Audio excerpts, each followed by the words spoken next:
Students, स्वागत करता हूं मैं आपका अपने चैनल यस कॉन्सेप्ट इंस्टीट्यूट के अंदर। आज हम पढ़ने वाले हैं 10th class science chapter 2 acid base and salt, अम्ल क्षार और लवण के बारे में।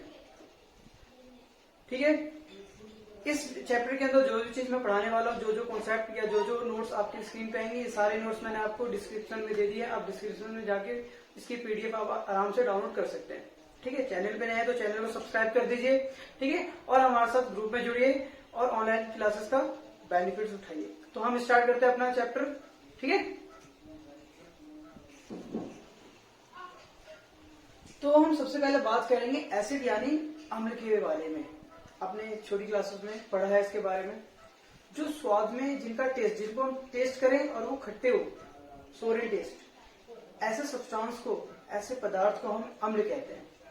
इनके अंदर नेचर होता है कि ये ब्लू लिटमस को रेड बना देते हैं। ब्लू लिटमस पेपर को यानी नीले लिटमस पेपर को किसमें कन्वर्ट कर देते हैं? लाल में बदल देते हैं। इनकी एक और खासियत है कि अगर इनको वाटर में या एक्वा सॉल्यूशन, जलीय विलयन में जब इसको डाला जाता है तो ये कुछ निकालते हैं H+ आयन।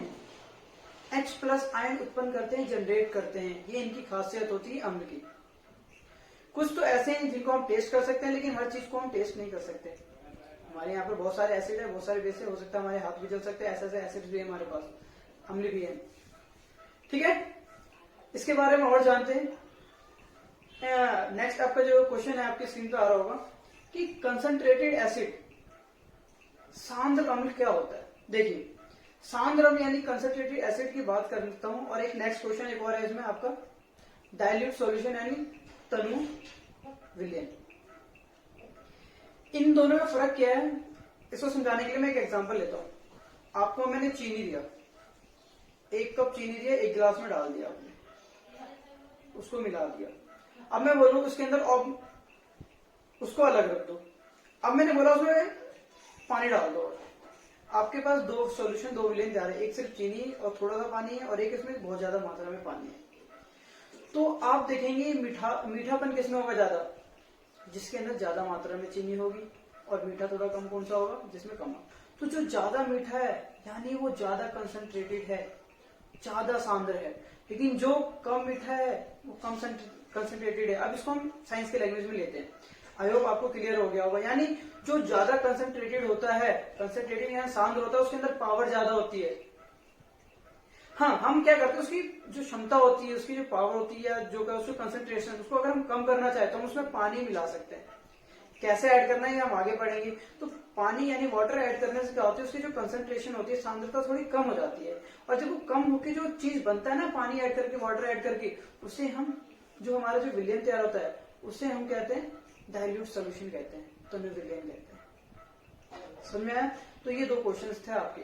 यानी आपको एसिड्स के बारे में इंफॉर्मेशन दी मैंने, क्या होता है, कैसे होता है। इस चैप्टर के अंदर हम आराम से तसल्ली से पढ़ने वाले हैं। ठीक है, नेक्स्ट देखते हैं हमारा है, नेक्स्ट है आपका बेस यानी अम्ल के बारे में। ये स्वाद में कड़वे होते हैं। ये जो टेस्ट होता है, टेस्ट में आप इसको बिटर कह सकते हो, बिटर इन टेस्ट। और सेकंड चीज, ये रेड लिटमस को ब्लू में कन्वर्ट कर देते हैं। लाल लिटमस पत्र को ये नीले लिटमस पत्र में, नीले में कन्वर्ट कर देते हैं, बदल देते हैं। ये वाटर में डालने में, एक्वा सॉल्यूशन में, जलीय विलयन में जब हम क्षार को डालते हैं, बेस को डालते हैं, तो वो OH आयन निकालता है। जैसे हम H+ आयन निकालता है, ये OH आयन निकालता है। ठीक है, नेक्स्ट देखते हैं हम। नेक्स्ट है हमारा क्षार यानी कह लो आप एल्कली कह लो। देखो, हमारे पास बहुत सारे बेस है, क्षारक हैं। कुछ ऐसे हैं जो वाटर के अंदर मिक्स हो जाते हैं, डिसॉल्व हो जाते हैं पानी के अंदर। कुछ ऐसे नहीं हो पाते। तो जो हो जाते हैं ना पानी के अंदर, वाटर के अंदर डिसॉल्व, मिल जाते हैं पानी के अंदर, ठीक है, ऐसे क्षारक को, ऐसे बेसिस को हम क्या कहते हैं? एल्कली यानी क्षार कहते हैं। आपके पास एग्जांपल है, सोडियम हाइड्रोक्साइड ले सकते हो, पोटेशियम हाइड्रोक्साइड ले सकते हो, कैल्शियम हाइड्रोक्साइड ले सकते हो। ये तीनों जो हैं, अगर आप इसको वाटर में डालोगे, पानी के अंदर डालोगे, तो मिक्स हो जाएंगे उसके साथ। यानी ये क्या है? ये क्षारक तो है, क्षार तो है, क्षारक तो है, ये बेस है, लेकिन कौन से? ये क्षार है हमारे, मतलब एल्कलीज हैं, क्योंकि ये पानी के अंदर, वाटर के अंदर डिसॉल्व हो जाते हैं। ठीक है, नेक्स्ट देखते हैं। अगला है हमारा इंडिकेटर यानी सूचक के बारे में, क्या होता है। देखो, मान लो आपके पास अम्ल है या क्षार है, आपके पास एसिड है, बेस है, ठीक है। इससे पहले एक टॉपिक और पहले बता देता हूं मैं, सॉल्ट यानी लवण क्या होता है। देखो, जब हमारा अम्ल या क्षार एसिड या बेस की रिएक्शन करवाते हैं तो उनके मिलने के साथ जो चीज बनता है उसको हम लवण यानी सॉल्ट कहते हैं, याद रखना, ठीक है, आगे यूज होगा हमारा। अब हम अपने कॉन्सेप्ट पे आते हैं। इंडिकेटर यानी सूचक क्या होते हैं। आपके पास बेस है और अम्ल है, बेस है यानी क्षारक है, आपके पास एसिड यानी अम्ल है, बहुत सारे आपस में मिक्स हो रहे हैं। आप कैसे पता करेंगे कि कौन अम्ल है, कौन क्षार है, कौन एसिड है, कौन बेस है। इसके लिए आपको किसी न किसी इंस्ट्रूमेंट की जरूरत होगी, किसी न किसी चीज की जरूरत होगी, उसको हम इंडिकेटर कहते हैं यानी सूचक कहते हैं। यानी आपको पता चल गया होगा सूचक यानी इंडिकेटर क्या होता है, हाँ, जिसकी मदद से हम अम्ल या क्षारक को पता कर सकते हैं कि कौन एसिडिक है, कौन बेसिक है, कौन अम्लीय है, कौन क्षारीय है। नेक्स्ट, अगर मानना ये क्या होते हैं, ये सूचक इंडिकेटर होते हैं। जब हम इसको अम्ल या क्षार के कॉन्टेक्ट में लाते हैं ना, एसिड या बेस के साथ जब इसके पास रखते हैं तो हो सकता है इसका स्मेल चेंज हो जाता है, हो सकता है इनका कलर चेंज हो जाता है, ऑर्डर चेंज हो जाता है। इस तरीके से हमें पता चल जाता है हाँ ये एसिड है, ये बेस है, ठीक है। इस तरह से हम इंडिकेटर की मदद से पता करते हैं। इसके कुछ टाइप्स हैं, इस टाइप्स के बारे में देखते हैं। टाइप्स ऑफ इंडिकेटर, सूचक जो हमारे पास है उसके प्रकार है। तो सबसे पहले हम बात करते हैं नेचुरल इंडिकेटर, प्राकृतिक सूचक के बारे में। देखो, ये नेचर है, नेचर बड़ा है, प्रकृति है, यानी इसको हम प्रकृति यानी नेचर से प्राप्त करते हैं, बनाते हैं, ठीक है। हल्दी ले सकते हैं आप, अगर देखा होगा कभी, मान लो कपड़े पे अगर हल्दी गिर जाती है हमारी और उसको जब साबुन लगाते हैं, बेस क्षार होता है वो साबुन, तो क्या उसका कलर चेंज होता है? जी हाँ, कलर चेंज होता है। यानी ये भी बता रहा है कि साबुन क्या है, क्षार है, बेस है। तो ये हमारा नेचुरल है, क्या है, नेचर इंडिकेटर है, हमारा नेचुरल इंडिकेटर है, प्राकृतिक सूचक है।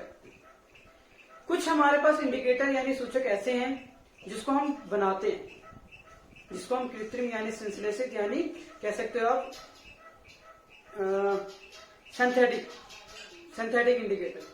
ये इंडिकेटर हमारे पास कुछ ऐसे हैं जिनको हमने बनाया है और इनकी मदद से हम चेक कर सकते हैं, ठीक है। कुछ हमारे पास इंडिकेटर ऐसे हैं जैसे ऑल्फैक्टरी कह सकते हो, गंधी सूचक कह सकते हो। ये ऐसे इंडिकेटर होते हैं जिसका स्मेल जो होता है, गंध होता है, वो बदल जाता है जब अम्ल या क्षार के संपर्क में आते हैं, कांटेक्ट में आते हैं तो, ठीक है। तो ये 3 तरह के हमारे पास इंडिकेटर यानी सूचक हैं। नेक्स्ट देखते हैं, यहाँ अब देखते हैं हम अम्ल को जब हम धातु के साथ अभिक्रिया करवाएंगे तो देखते हैं क्या होता है, या क्षार को धातु के साथ अभिक्रिया कराएंगे तो क्या होता है। मेटल को जब हम रिएक्ट कराएंगे एसिड के साथ, फिर मेटल को रिएक्ट कराएंगे हम बेस के साथ, और देखते हैं इससे क्या बनता है और क्या होता है। वेरी इंपॉर्टेंट है, इसको अच्छे से समझना, ठीक है आपको। जैसे कि अभी हमने देखा, जब अम्ल को धातु में डाला जाता है, धातु में अम्ल को डाला जाता है, इन दोनों को जब मिलाया जाता है, एसिड को जब मेटल के साथ रिएक्ट कराया जाता है, तो हम देखते हैं उसमें एक सॉल्ट बनता है यानी लवण बनता है, मैंने डेफिनेशन भी बताई थी। और उसके साथ साथ में हाइड्रोजन गैस भी निकलता है जिसको हम, ठीक है। हमने यहाँ HCl लिया, उसमें हमने जिंक को डाल दिया, ये हमारा धातु है, मेटल है। जैसे हमने इसको डाला, इसके डालने से क्या हुआ, ये हमारा एक सॉल्ट बना, जिस लवण बना, और ये हाइड्रोजन गैस बना। रिएक्शन लिखते कैसे मैंने आपको फर्स्ट चैप्टर में बता दिया था। यहाँ पर हमने 2 अभिकारक, 2 रिएक्टेंट का यूज किया है और उनको मिलाने से ये जो बना है इसको हम उत्पाद यानी प्रोडक्ट कहते हैं। इस एरो से दिखाते हैं, ठीक है। हमें कैसे पता चलेगा जब हमने ये रिएक्शन कराया और यहाँ से क्या निकला, हाइड्रोजन गैस निकला, ये कैसे पता चलेगा? इसको हम चेक कर सकते हैं एक्टिविटी के थ्रू। कैसे? हम एक्टिविटी करेंगे और वहां से भी पता चल जाएगा। अभी मैं आपको एक्टिविटी करवाऊंगा और वहां से देखेंगे हम हाइड्रोजन गैस कैसे पता चलेगा। इसको हम पॉप टेस्ट भी कहते हैं, मैंने आपके नोट्स में मेंशन कर दिया है, पॉप टेस्ट, ठीक है। इसके सामने जो हाइड्रोजन गैस निकलता है, अगर हम वहां पर मोमबत्ती ले जाए, माचिस ले जलती हुई, तो वो क्या होती है, सॉरी, हाइड्रोजन गैस जो होती है वो पटपट की आवाज देती है हमें, ठीक है। इसे हम पॉप टेस्ट कहते हैं। यहां देखते हैं, इसी तरह क्षार को यानी बेस को मेटल यानी धातु के साथ रिएक्ट कराया जाता है, तो ये भी क्या बनाता है, सॉल्ट और हाइड्रोजन गैस, लवण और हाइड्रोजन गैस देता है। आपको याद करना पड़ेगा क्या रिलीज होता है, कैसे पता चलेगा हाइड्रोजन गैस निकला है। इसको पता करने के लिए आपको क्या करना पड़ेगा, पॉप टेस्ट करना पड़ेगा। मैं एक्टिविटी कराता हूँ, वहां अच्छे से देखते हैं कि हम धातु में धातु के अंदर, मेटल के अंदर एसिड को डालेंगे और बेस को डालेंगे और ये आपके बनेंगे। ठीक है, देखते हैं नेक्स्ट पेज। ये एक्टिविटी करने वाला है कि रिएक्शन होगा इसमें एसिड का मेटल के साथ। हम धातु को अम्ल के साथ अभिक्रिया करवाएंगे और देखेंगे क्या बनता है, कैसे ये रिएक्शन होता है। मैंने आपको इसके बारे में पूरी इन्फॉर्मेशन दे दी है वैसे पहले भी। ठीक है, इसके लिए हमें ये जो मटेरियल आपको दिखाया जा रहा है स्क्रीन पे, इन सब चीज़ों की हमें जरूरत है। कैंडल वगैरह होगी, सोप हो गया, वाटर हो गया, फिर यहाँ HCl यानी एसिड हमें चाहिए और जिंक यानी हमें एक मेटल चाहिए। ठीक है, इन मटेरियल की हमें जरूरत है ताकि हम अपनी एक्टिविटी को परफॉर्म कर सके। इस एक्टिविटी के लिए हम सबसे पहले अपना एक टेस्ट ट्यूब तैयार कर लेंगे। ठीक है, उसको हमें स्टैंड से हमने लगा दिया, बढ़िया से हमने टाइटली बैन कर दिया है। इसके बाद क्या करेंगे, हम HCl यहाँ से हमने लिया, यानी एसिड है हमारा अम्ल, हमने इस टेस्ट ट्यूब में डाला, अम्ल को डाल दिया। अब इसमें अम्ल के डालने के बाद हमने इसके अंदर क्या डाल दिया, जिंक। जिंक डालेंगे यानी धातु, मेटल हमने डाल दिया। अब हम इन दोनों की देखते हैं रिएक्शन होगा। इस रिएक्शन को बेटर समझने के लिए कि इसमें से गैस निकलेगी, जो कि मैंने आपको बताया हाइड्रोजन गैस निकलती है। पता कैसे चलेगा कि गैस निकली, तो इसके लिए हमने क्या कर दिया, इसमें सोप वाटर को थोड़ा सा इसके अंदर डाल दिया। होगा क्या, जब इस टेस्ट ट्यूब से गैस निकलेगी तो वो गैस इस ये जो पाइप जैसी मैंने नली लगा रखी है और इसको मैंने सोप वाटर के साथ जो जोड़ रखा है, इससे होते हुए गैस यहाँ से जाएगी और ये जैसा आप बबल्स दिख रहे होंगे, ये गैस जैसी यहाँ से जो गैस निकल रही है वो जैसी सोप वाटर में जाएगी तो ये कुछ बबल्स बनने शुरू हो जाएंगे। ठीक है, ये बबल्स बनने शुरू हो जाएंगे। तो ये हमने एक्टिविटी की। ठीक है, आप देख सकते हैं, इसको आप बहुत सारे एसिड के साथ लगा सकते हैं, HCl के साथ, बहुत सारे एसिड्स हैं आपके साथ। यहाँ से हमने ऑब्जर्वेशन क्या किया, जब ये हमारे यहाँ से जो पाइप मैंने जोड़ा है और इसको मैंने सोप वाटर के साथ जो लगाया है, इसमें से क्या होता है, गैस निकलती है। वो गैस हाइड्रोजन होती है। कैसे पता, क्योंकि जैसे ही मैं कैंडल को यहाँ ले गया, कैंडल पॉप की साउंड निकली। इसका आप पॉप टेस्ट भी कह सकते हो, क्योंकि यहाँ से पॉप की आवाज़ निकली थी। जैसे मैं कैंडल को ले जाऊँगा यहाँ पर पॉप की आवाज़ आएगी आपको, यानी ये पॉप टेस्ट भी कहलाता है आपका। ठीक है, और इस रिएक्टिविटी से हमें पता चल गया कि जब मेटल हमारा एसिड के साथ रिएक्ट होगा तो वो हाइड्रोजन गैस रिलीज करेगा। जब धातु अम्ल से अभिक्रिया करेगा तो क्या निकालेगा, हमारा हाइड्रोजन गैस। कैसे पता चल रहा है, क्योंकि कैंडल से पॉप की आवाज आ रही है। आप इस इक्वेशंस को लिख सकते हैं जैसे कि हमने HCl में Zn डाला। ठीक है, नेक्स्ट है हमारा, जैसे अभी हमने सीखा, अम्ल में धातु को डालेंगे, एसिड में अगर मेटल को डालेंगे क्या होगा। इस तरह सारी चीजें हमने देखी, हमने एक्टिविटी के थ्रू भी समझी कैसे क्या होता है। सेम इसी तरह थोड़ा सा चेंज है, हमारे पास अम्ल है, चैप्टर ही एसिड पे बेस है, इसलिए हम इसी के बारे में सारा पढ़ने वाले हैं, तो ध्यान से चीजों को समझिए। ठीक है, एसिड है, हमारे पास अम्ल है। इस बार हम धातु कार्बोनेट, मेटल कार्बोनेट को हम क्या करेंगे, रिएक्शन करवाएंगे और देखते हैं क्या बनेगा। तो जी हाँ, क्या बनेगा, सॉल्ट, कार्बन डाइऑक्साइड और वाटर, H2O रिलीज होगा। सेम इसी तरह एसिड के अंदर जब धातु hydrogen carbonate, metal hydrogen carbonate, जब इन दोनों को रिएक्ट करवाएंगे तो यहाँ भी सेम वही बनेगा, सॉल्ट लवण बनेगा, कार्बन डाइऑक्साइड और वाटर यानी पानी बनेगा आपका। दोनों सेम ही चीज बनाते हैं, बस फर्क क्या है, यहाँ पर अम्ल है, यहाँ पर भी अम्ल है, एसिड है। बस यहाँ पर हमने मेटल कार्बोनेट, धातु कार्बोनेट लिया है और यहाँ पर हमने धातु हाइड्रोजन कार्बोनेट, बस एक हाइड्रोजन ऐड हो गया है। तो इससे कोई फर्क नहीं पड़ता, जो चीज ऊपर बन रहा है वही चीज नीचे भी बनेगा आपका। देखो ये हमने क्या लिया, एसिड है, एसिड है, इसकी रिएक्शन हमने क्या करा, सोडियम कार्बोनेट, मेटल कार्बोनेट के साथ रिएक्शन करवाया। जैसे हमने मेटल कार्बोनेट के साथ रिएक्शन करवाया तो यहाँ से ये हमारा नमक है ना, हाँ लवण, सॉल्ट और कार्बन डाइऑक्साइड और वाटर रिलीज होगा। सेम इसी तरह एसिड में जब hydrogen carbonate, sodium hydrogen carbonate मिला है, यहाँ पर हमारा सोडियम कार्बोनेट है, यहाँ पर सोडियम हाइड्रोजन कार्बोनेट है हमारा। जैसे हम एसिड में अम्ल में डालेंगे तो क्या करेगा, ये सोडियम क्लोराइड यानी सॉल्ट रिलीज किया, इसमें बैलेंस वगैरह देख लेना, और कार्बन डाइऑक्साइड और वाटर यानी पानी रिलीज कर दिया। अब इनको चीजों को आपको एज इट इज याद करना है, आपको एग्जांपल भी याद करने हैं कि जब इसमें अम्ल में जब हम धातु को मिलाते हैं तो क्या होता है, अम्ल में हम धातु कार्बोनेट मिलाते हैं तो क्या होता है, अम्ल में हम धातु हाइड्रोकार्बन मिलाते हैं तो क्या बनता है। ये सारी चीज याद रखनी है कि एसिड में जब हम मेटल को मिलाते हैं, एसिड में हम कार्बोनेट को मिलाते हैं, एसिड में हम जब हाइड्रोजन कार्बोनेट को मिलाते हैं तो क्या क्या चीज होती है, इसको आपको अच्छे से याद करना है चीजों को। ठीक है, आई होप आपको क्लियर हो गया होगा कैसे रिएक्शन होता है और कैसे क्या बनता है। ठीक है, नेक्स्ट देखते हैं फिर। नेक्स्ट है हमारा, इस जब जो हमने रिएक्शन पढ़ा था इसमें कार्बन डाइऑक्साइड निकला था। जैसे पहले वाले केस में हाइड्रोजन गैस निकला था, इस वाले केस में हमारा कार्बन डाइऑक्साइड निकला था। मैंने पहले वाले केस यानी हाइड्रोजन का बताया था कैसे चेक करेंगे, तो इसको हम पॉप टेस्ट के द्वारा चेक करते हैं। ठीक है, मोमबत्ती को ले जाएंगे, पॉप की आवाज आएगी, यानी वो कौन सी गैस थी, पॉप टेस्ट थी। सेम इसी तरह तरीका थोड़ा चेंज है। कार्बन डाइऑक्साइड, अगर कहीं पे हमने दो चीजों को मिलाया और कार्बन डाइऑक्साइड निकल रहा है, रिलीज हो रहा है, तो हमें पता कैसे चलेगा भाई कार्बन डाइऑक्साइड निकल रहा है या हाइड्रोजन निकल रहा है, तो हाइड्रोजन का तो हमें पता चल गया। लेकिन मान लीजिए उसने पॉप आवाज नहीं दी तो कौन सी गैस होगी फिर ये, तो ये गैस कौन सी होगी, इसके लिए देखते हैं कार्बन डाइऑक्साइड के लिए। तो कार्बन डाइऑक्साइड के लिए आप दो तरीके से चेक कर सकते हैं। अगर आप मोमबत्ती को ले जाओ, कैंडल को ले जाओ जलती हुई, क्या होगी, कार्बन डाइऑक्साइड अरे बुझा देगी कैंडल को, कैंडल बुझ जाएगी, पता चल जाएगा कौन सी गैस निकली, जी हाँ कार्बन डाइऑक्साइड निकली। एक और तरीका है, आप कार्बन डाइऑक्साइड को उसमें डालें, किसमें, चूने के पानी में डालें, लाइम वाटर के अंदर डालें।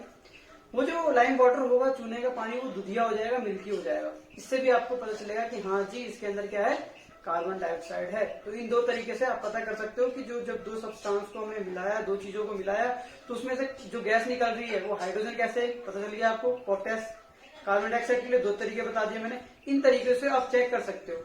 ये एज इट इज आपके एग्जाम में क्वेश्चन पूछे जाएंगे, पॉप टेस्ट क्या होता है, हाइड्रोजन गैस रिलीज हो रहा है कैसे पता चलेगा। ये जो एक्टिविटी है सारी अच्छे से आपको समझनी है। ठीक है, नेक्स्ट देखते हैं फिर।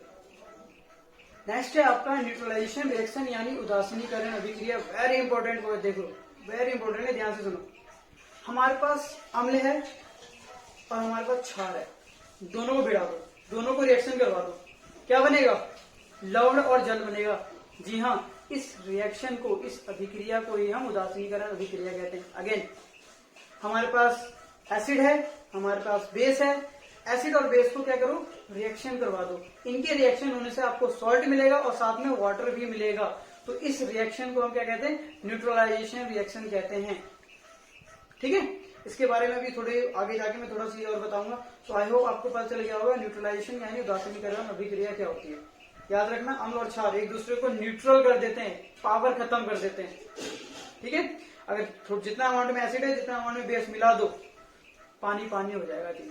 ना तो वो एसिड रहेगा, ना तो वो बेस रहेगा, ना तो अम्लीय रहेगा और ना ही क्षारीय रहेगा, वो पानी बन जाएगा न्यूट्रल। उदासीन मतलब समझते, उदासीन कुछ नहीं उसके अंदर। ठीक है, नेक्स्ट देखते हैं। नेक्स्ट है हमारा, अब हमारे पास अम्ल है, एसिड है, इसकी रिएक्शन हम करवाएंगे मेटल ऑक्साइड यानी धात्विक ऑक्साइड के साथ हम रिएक्शन कराएंगे। तो देखते हैं क्या बनता है। जी हाँ, जब भी हम इनकी रिएक्शन कराएंगे तो ये हमारा बनेगा सॉल्ट और वाटर, लवण और जल देगा। आपको याद करना है इस चीज को, ऐसा एक्टिविटी के थ्रू पता कर सकते हो। ये देखा गया, ये चीज ये नहीं कि आपको रटनी है कि इनको ऐसे मिला रहे हैं तो भाई लवण बन रहा है, हमें कैसे मान ले। जी हाँ, आपको मानना पड़ेगा। ऐसा प्रैक्टिकली किया गया है कि जब एसिड में, अम्ल में हमने मेटल ऑक्साइड को डाला है तो वहां से हमारा सॉल्ट यानी लवण और वाटर निकला है, बना है। तो आपको ऐसा चीज मानना पड़ेगा। जैसे हमारे पास सबसे पहले बात करते हैं मेटेलिक ऑक्साइड यानी धात्विक ऑक्साइड होता क्या है। तो देखो, जब हम धातु को ऑक्सीजन से अभिक्रिया करवाते हैं तो उससे जो बनता है ना, उसको हम धात्विक ऑक्साइड कहते हैं। हमारे पास मेटल है और मेटल को मैं रिएक्शन करा रहा हूँ ऑक्सीजन के साथ, तो जब मेटल ऑक्सीजन से रिएक्ट करता है तो मेटेलिक ऑक्साइड बनाता है। समझ में आया? हाँ, तो जैसे यहाँ पर कैल्शियम मेरा मेटल है, धातु था, उसको ऑक्सीजन से रिएक्शन कराया तो मेटल ऑक्साइड बना, क्या, कैल्शियम ऑक्साइड बना। ये हमारा क्या है, मेटल ऑक्साइड यानी धात्विक ऑक्साइड है। इसको हमने किसके साथ डाल दिया, किसमें डाल दिया, HCl यानी अम्ल यानी एसिड में हमने डाल दिया। जैसे हम इसको अम्ल यानी एसिड में डालेंगे तो क्या होगा, लवण बनाएगा, सॉल्ट बनाएगा और पानी यानी वाटर रिलीज कर देगा इसको। ये बेसिक सा रिएक्शन था।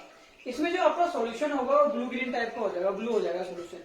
क्यों हो जाएगा, कैल्शियम क्लोराइड के बनने से। एग्जाम में क्वेश्चन आता है किस वजह से, हमने जब मेटल धात्विक ऑक्साइड एसिड के साथ जब कैल्शियम ऑक्साइड को अम्ल में डाला हमने, तो विलेन का रंग ब्लू यानी ब्लू ग्रीन कैसे हो गया।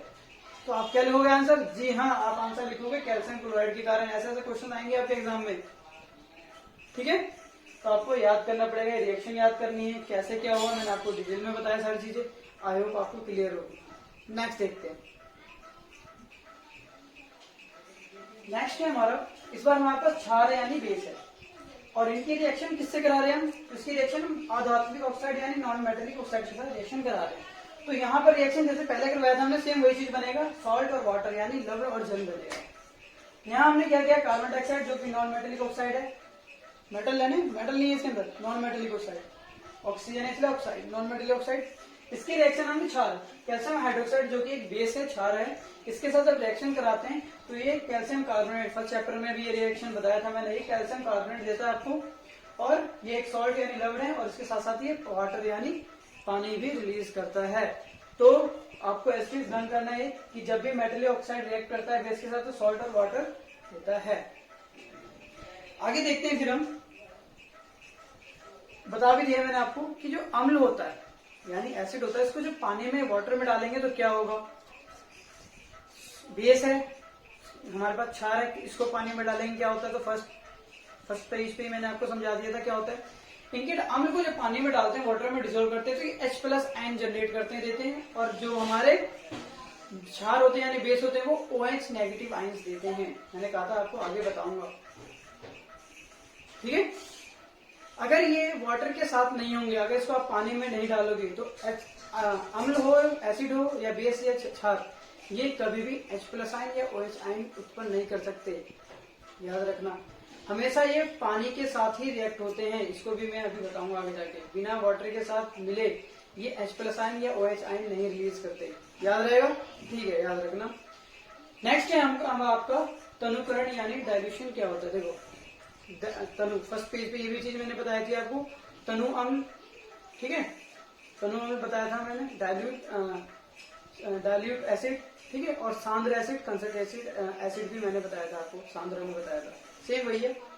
आपके पास कंसंट्रेटेड एसिड है, सांद्र अम्ल है, उसमें क्या करेंगे हम, पानी को मिला देंगे, क्या करेंगे, पानी को मिला देंगे, वाटर को डिसॉल्व कर देंगे, जिससे क्या होगी, उसकी जो कंसंट्रेशन है, जो सांद्र है, वो क्या होगा, बढ़ेगा घटेगा, कम होगा, तो उस कम हो जाएगा ना, तो इसमें हम क्या करते हैं, कंसंट्रेटेड एसिड को, सांद्र अम्ल को, उसकी सांद्रता को, कंसंट्रेशन को कम करने के लिए जो हम पानी मिलाते हैं, वाटर डालते हैं उसके अंदर, इसको हम तनुकरण यानी डाइल्यूशन कहते हैं। डाइल्यूशन करने से उनके OH आयन या H+ आयन जो भी वो देते हैं उनमें कमी आ जाती है, डिक्रीज हो जाते हैं, वो कम हो जाते हैं। जितना पहले उनके अंदर H+ आयन था, अब उतने आयन्स नहीं होंगे एसिड के अंदर। जितना क्षार के अंदर, बेस के अंदर OH आयन्स थे, उतने अब नहीं रहेंगे। क्यों नहीं रहेंगे, क्योंकि हमने इसके अंदर क्या कर दिया, जी हाँ, हमने वाटर यानी पानी डिसॉल्व कर दिया है। इसको हम तनुकरण यानी डाइल्यूशन कहते हैं। क्लियर है, ठीक है। नेक्स्ट देखते हैं। नेक्स्ट है आपका, मैंने अभी आपको बताया H+ आयन्स के बारे में, कैसे निकलते हैं। जो अम्ल होता है, एसिड होता है, वो H+ आयन रिलीज करते हैं, बार बार बता रहा हूँ, आपको याद करना है। और क्षार यानी बेस, OH नेगेटिव आयन आपके रिलीज करते हैं, याद रखना। मैंने ये भी बताया आपको अभी, बिना वाटर के, बिना पानी के ये नहीं निकल सकते।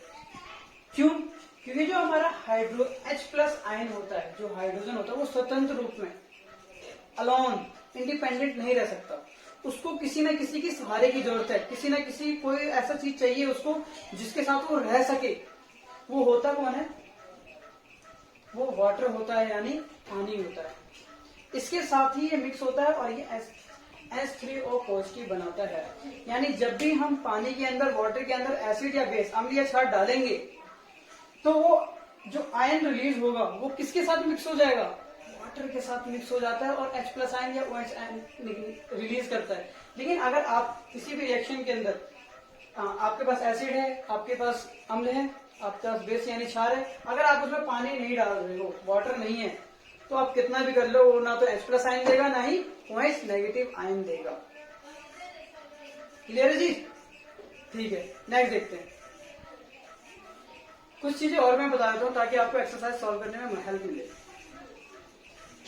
मैंने बताया अगर आपके पास HCl है तो क्या उत्पन्न करेगा, जनरेट करेगा, H+ आयन निकालेगा। क्या निकालेगा, H+ आयन निकालेगा। याद रखना, जो चीज H+ आयन निकालती है या OH- आयन निकालती है, उस सॉल्यूशन के अंदर अगर आप इलेक्ट्रिसिटी डालोगे, बिजली डालोगे, तो वो सुचालक होगा, उसका कंडक्ट करेगा। कंडक्ट करने में समझते हो, हाँ, जैसे आपने सॉल्यूशन में कोई विलेन लिया, उसमें इलेक्ट्रिसिटी पानी डाल दिया, उसको हाथ से टच करके देखना, पता चल जाएगा। करना नहीं है, क्या होगा, झटका लगेगा, हाँ, मतलब वो सुचालक है, कंडक्ट कर रही है इलेक्ट्रिसिटी को। तो HCl क्या होता है, अगर आपके पास विलयन है HCl का, उसमें आपने इलेक्ट्रिसिटी डाली तो क्या करेगा ये, जी हाँ इलेक्ट्रिसिटी कंडक्ट करेगा। यानी मान लो आपके पास एक ये रहा, इसके अंदर क्या डाल दिया मैंने, HCl डाल दिया, इसको मैंने यहाँ से मान लो ये बल्ब बना दिया, ठीक है, और यहाँ से मैंने एक बैटरी दे दी और ये यहाँ डाल दिया। क्या ये बल्ब जलेगा, क्या ये बल्ब जलेगा बताइए, जी हाँ बिल्कुल जलेगा। देखो ये वायर इस वायर से अगर कनेक्ट हो जाएगा तो हो गया ना, पॉजिटिव नेगेटिव किया बल्ब जल जाएगा। लेकिन यहाँ तो हमने वायर को जोड़ा ही नहीं है, हम नहीं जोड़े, लेकिन हुआ क्या, हुआ क्या, ये जो विलयन है सॉल्यूशन ये क्या निकालेगा, H+ आयन देगा, H+ आयन देगा ना, क्योंकि HCl एसिड होता है, अम्ल होता है, जिसकी वजह से ये जो लिक्विड है, ये जो सॉल्यूशन है, ये क्या हो जाएगा, विद्युत का सुचालक हो जाएगा, ये कंडक्ट करेगा इलेक्ट्रिसिटी को, क्योंकि H+ आयन रिलीज हो रहा है और ये बल्ब आराम से आपका जलने लगेगा। पक्की बात है, वही क्यों, क्योंकि यहाँ पर हाइड्रोजन होता है। अब आप बोलेंगे कि हमने इससे पहले पढ़ा है C6H12O6, क्या होता है ये, जी हाँ ये ग्लूकोज होता है।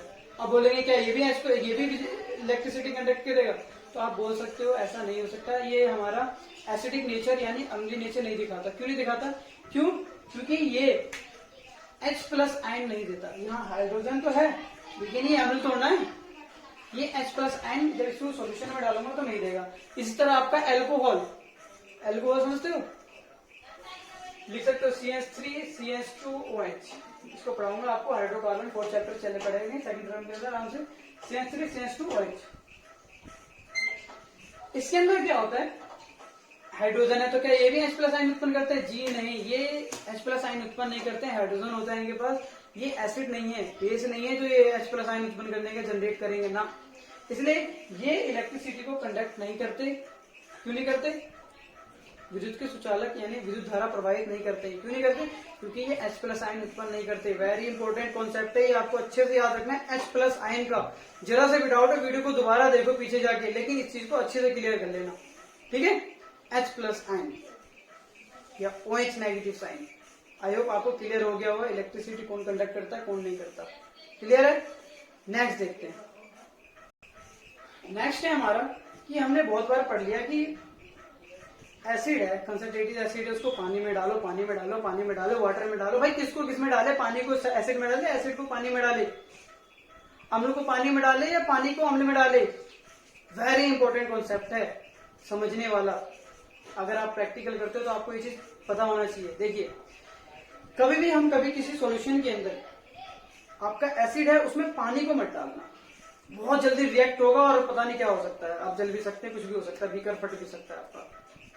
करना क्या है, आपको वाटर लेना है और वाटर में एसिड को डिसॉल्व करना है, धीरे धीरे बीकर को हिला हिला के आराम आराम से उसको क्या एसिड को अम्ल को डालना है।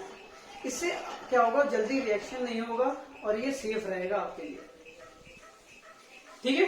नेक्स्ट एक क्वेश्चन आता है कि जो हम सांद्र अम्ल जो होता है हमारे पास, उसके साथ सल्फ्यूरिक अम्ल को, जैसे जल में सांद्रम या सल्फ्यूरिक अम्ल को जब हम डालते हैं, डिसॉल्व करते हैं, कंसंट्रेटेड हमारे पास सल्फ्यूरिक एसिड है, इसको जब हम पानी में यानी वाटर में डालते हैं तो हमें सावधानी रखनी चाहिए। क्यों रखनी चाहिए ये बताता हूँ, क्योंकि मैंने अभी बताया आपको, ये बहुत ज्यादा रिएक्टिव होते हैं। क्या होते हैं, बहुत ज्यादा रिएक्टिव होते हैं। अगर हमने इसको पानी में डाला फटाफट रिएक्शन करेंगे और कुछ भी हो जाएगा, आप जल सकते हैं, पहले व्हाइट से ब्लैक हो सकते हैं, ठीक है। यानी कहने का मतलब क्या है, आपको यहाँ पर सावधानी रखनी, क्या रखना है, आपके पास जो भी कंसंट्रेटेड सॉल्यूशन है, चाहे सल्फ्यूरिक है चाहे कोई सा भी हो, उसको क्या करना है, वाटर के अंदर धीरे धीरे पानी को हिला हिला के आराम आराम से उसके अंदर डालना है, सावधानी बरतनी है। इससे क्या होगा, जल्दी रिएक्शन नहीं होगी और सेफली आप उनको आराम से मिला पाएंगे। नहीं ऐसा करते हैं तो क्या होगा, बताया ना मैंने, व्हाइट से ब्लैक हो सकता है, हाथ जल जाए आपके।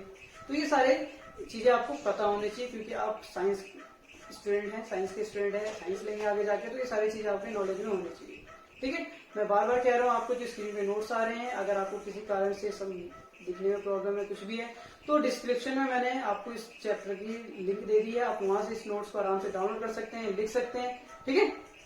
देखते हैं हम नेक्स्ट टॉपिक अपना। नेक्स्ट है आपका pH scale, potential of hydrogen. ये पीएच स्केल क्या होता है, अब मान के लो आपके पास इंडिकेटर था, सूचक था, आपको ये तो पता चल गया कि कोई चीज अम्ल है या कोई चीज क्षार है, इसके लिए आपके पास इंडिकेटर यानी सूचक है। लेकिन आपको पता करना है कोई चीज कितना ज्यादा अम्लीय है। वो आपके पास HCl है, ये ज्यादा अम्लीय है या कम अम्लीय है, ज्यादा एसिडिक है या कम एसिडिक है, इसको पता करने के लिए आप क्या करेंगे? इंडिकेटर नहीं, इंडिकेटर तो बस ये बताता है ना ये अम्ल है, क्षार है, एसिड है, बेस है, लेकिन वो चीज कितनी पावरफुल है इसको चेक करने के लिए आपके पास पीएच स्केल जनरेट हुआ बना है, जिस पीएच स्केल यानी पोटेंशियल ऑफ हाइड्रोजन। आप किसी भी हाइड्रोजन को चेक कर सकते हो कि ये कितना ज्यादा इसके अंदर पोटेंशियल है। तो पीएच स्केल से आप पता कर सकते हो कि ये कितना ज्यादा अम्लीय है, कितना ज्यादा एसिडिक है, कितना ज्यादा क्षारीय है, कितना ज्यादा बेसिक है। कैसे? देखिए, ये जो स्केल होता है वो स्केल टाइप का होता है। ऐसे कुछ यहाँ 7 हो गया, यहाँ मान लो 0 हो गया, और यहाँ ले लेते हैं हम 0 पे है यानी एसिड, अम्लीय है।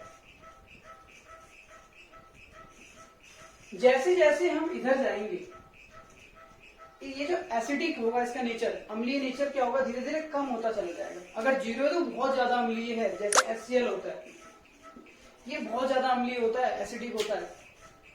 और जैसे जैसे हम इधर जाएंगे इसकी जो पीएच वैल्यू है कम होती चली जाएगी, और उसकी एसिडिक यानी अम्लीय क्या हो जाता है, कम होता जाता है। और जैसे हम 7 पे आएंगे ये जो सिचुएशन होती है न्यूट्रल होता है यानी उदासीन होता है इस पे। यानी इस पे अगर कोई विलयन है तो ना तो अम्लीय होगा ना ही क्षारीय होगा। अब हम इससे जैसे आगे बढ़ेंगे तो यहाँ पर हमारा आ जाता है क्षार, क्षारक यानी बेस। ये हमारा बेस है, ये हमारा अम्ल है, एसिड है। इधर बढ़ते बढ़ते उसकी बेसिक नेचर अम्लता, बेसिक यानी क्षारक बढ़ता चला जाता है, उतना ज्यादा क्षार होता चला जाता है, उतना ज्यादा बेसिक होता चला जाता है। अगर वो 14 है उसका पीएच वैल्यू, अगर कोई हमारा बेस है, हमारे पास क्षार है और उसकी पीएच वैल्यू 14 है, 14 है, यानी वो बहुत ज्यादा बेसिक है, बहुत ज्यादा क्षारक है वो। लेकिन भाई उसकी पीएच वैल्यू अगर मान लो 13 है, 6 है, तो सॉरी 7 के बाद 8 है, तो बहुत ज्यादा कम। यानी इधर से इधर जाने पे क्या होती है, इंक्रीज होती है, और वापस आने पे डिक्रीज होती है। इस तरह एसिड में यहाँ से आ जाने पे बढ़ता है और यहाँ से आ जाने पे घटता है। और 7 के केस पे वो न्यूट्रल होता है। यानी अगर किसी सॉल्यूशन का यानी कोई पानी है और उसका पीएच वैल्यू 7 है, उसके अंदर आप इलेक्ट्रिसिटी डाल देना, पानी डाल देना, उसके अंदर खुद कूद जाना, कुछ नहीं होने वाला आपको। क्यों नहीं होने वाला? जी हाँ, नहीं होगा। क्यों? क्योंकि वो न्यूट्रल है, और न्यूट्रल का मतलब ना तो वो एसिडिक है और ना ही बेसिक है। जब वो एसिडिक नहीं है तो H+ आयन नहीं उत्पन्न करेगा, जनरेट करेगा, करंट कहां से लगेगा? बात समझ में आई मेरी?